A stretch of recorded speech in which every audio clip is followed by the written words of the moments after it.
Hi friends, welcome to my channel TN news. இன்றைக்கான வீடியோவில் நம்ம எதை பற்றி பார்க்க போகிறோம்னா, மின் மோட்டார் பம்பு செட்டுகள் அமைக்க விவசாயிகளுக்கு மானியம், அதாவது 15,000 முதல் 50% மானியம் தமிழக அரசு சார்பாக வழங்குறாங்க. ஸோ இது எங்கே போய் விண்ணப்பம் செய்யணும், யாருக்கெல்லாம் தகுதி உடையவர்கள் அப்படின்றத பற்றி நம்ம டீட்டெயிலாக பார்ப்போம்.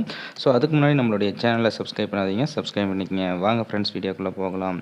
ஸோ 2024-25 ஆண்டில் தமிழ்நாடு அரசு வேளாண் பயிர் உற்பத்தியை அதிகரிக்கவும், நிலத்தடி நீர் பாசன மின் மோட்டார் பம்பு செட்டுகள் அமைப்பதற்கும், விவசாயிகளுக்கு புதிய 4 ஸ்டார் தரத்தில் மின் மோட்டார் பம்பு செட்டுகள் ரூபாய் 15,000 அல்லது மொத்த விலையில் 50% மானியமாக வழங்கப்படுகிறது.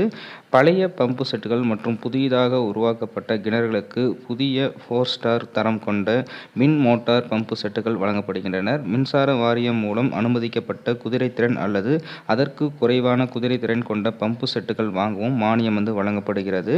ஆதிதிராவிடர் மற்றும் பழங்குடியினர் விவசாயிகளுக்கு முன்னுரிமை அளிக்கப்படுகிறது அப்படின்ற மாதிரி சொல்லியிருக்காங்க.